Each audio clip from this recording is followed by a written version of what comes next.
నవాబులకు ఒక న్యాయం, గరీబులకు ఒక న్యాయం అనేది ఉండకూడదు. సహజంగా ఎవరికైనా కానీ ఒకటే న్యాయం ఉండాలి. మీరు ఒకటే అలాట్మెంట్ తీస్తే ఎవ్వరు ఇబ్బంది పడకపోదురు. కానీ మీరు ఒకటో కృష్ణుడు, రెండో కృష్ణుడు, మూడో కృష్ణుడు అని ఇట్లా రైతుల భూములను చెరపట్టడానికి ప్రయత్నం చేస్తుర్రు. ఇది పద్ధతి కాదు. ప్రభుత్వానికి ఇటంగా ఈరోజు మీరు 3 ఏళ్ళు 4 ఏళ్ళు ప్రభుత్వం ఉండొచ్చు, తర్వాత దిగిపోవాల్సి వస్తుంది. ప్రజలను దృష్టిలో పెట్టుకొని, ప్రజాపాలన దృష్టిలో పెట్టుకొని, ప్రజల సంక్షేమం దృష్టిలో పెట్టుకొని, ప్రజలకు మీరు ఏ రకంగా మెరుగైన పాలన అందిస్తారో దాన్ని దృష్టిలో పెట్టుకొని ప్రజలలోకి రండి, ప్రజలలో చర్చ చేయండి, ప్రజల బాగోగులు తెలుస్తాయి. తదుపరి మీరు నిర్ణయం తీసుకుంటే బాగుంటుందని నా యొక్క అభిప్రాయం. కానీ ఇంకొకటి, ఈ RRR పేరు మీద ప్రజలే కాదు అంటే ఇక్కడ ఉండే రైతులే నష్టపోరు, రైతు కూలీలు నష్టపోతారు. అనేక రకంగా ఇబ్బంది జరుగుతుంది. కుటుంబాలు కొన్ని తరాలు మైనస్ అయిపోయే ప్రమాదం ఉంది. సార్ ఇంకొక చిన్న విన్నపం నాది. ఈ RRR అనేది ఆమన్గల్ పక్కకు వస్తే ఆమన్గల్ డెవలప్ అవుతుంది, ఆమన్గల్ దాటి వస్తే ఆమన్గల్కు మైనస్ అవుతుంది. ఎందుకంటే గతంలో మన మండలాలు విభజించి ఒక కట్టాల మండలం ఏర్పడింది. అయితే ఇప్పుడు రోడ్డు ఆ పక్కకు వస్తే ఏమవుతుంది అంటే ఆమన్గల్కు సన్న బిజినెస్లు అన్నీ దెబ్బతింటాయి సార్. ఆ బిజినెస్లు దెబ్బకుండా ఆమన్గల్ను డెవలప్ చేయడానికి ఇది ఒక మార్గంగా ప్రయత్నం చేసి ఆమన్గల్ ప్రజలే కానీ ఆమన్గల్ ప్రజల పక్షాన గిట్టంగా మేము ఒక విన్నపం, ఆమన్గల్ డెవలప్మెంట్ కావాలంటే అది కాటన్ మిల్ పక్కకు RRR రోడ్ వస్తే చిన్న సన్నకారు రైతులు అందరూ బాగుపడతారు. కానీ ఆమన్గల్ దాటినాక వస్తే చిన్నకారు సన్నకారు కాదు, చిన్న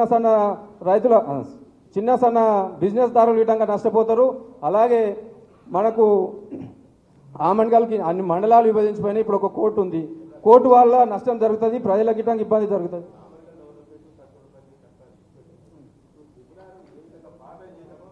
అంటే మేము RRR ఏమంటున్నామంటే గత ప్రభుత్వం చేసిందే మేము చేయమని కోరుతున్నామన్నా. ఇప్పుడు గత ప్రభుత్వం గత ప్రభుత్వం ఎక్కడికి వెళ్ళాలంటే మన విటాపల్లి పక్కన నుంచి తీసుకుండే దానికే మేము మొగ్గు చూపుతున్నాం. ఎందుకంటే రైతుల గిట్టంగా నష్టం జరగదు, తక్కువ నష్టం జరుగుతుంది. నేనేమంటున్నా ఎక్కువ నష్టం జరగదు, ఆ తక్కువ నష్టం దాన్ని ఎన్నుకొని దాని మీద అందరం ప్రయత్నం చేద్దాం. అందరికీ ధన్యవాదాలు. ఈ అవకాశం ఇచ్చిన పెద్దలందరికీ ధన్యవాదాలు.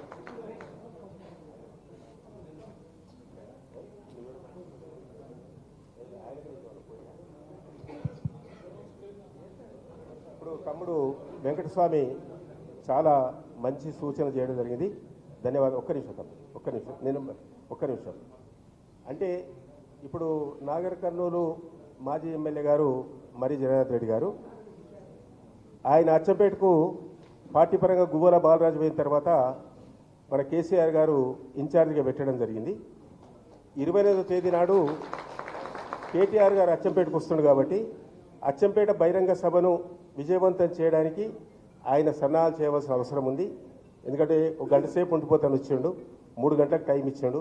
దయచేసి ఎవరు ఏమనుకోవద్దు, ఎవరు లేవద్దు. తను 5 నిమిషాలు మాట్లాడి వెళ్ళిపోతాడు. ఆయన మన పక్షాన మనకు పూర్తిగా సపోర్ట్ ఉంటాడు. ఇదే కాదు, ఇంకేమైనా ఇబ్బంది వస్తే, ఆర్థిక ఇబ్బంది ఇచ్చినా మనకు సపోర్ట్ ఉంటాడు.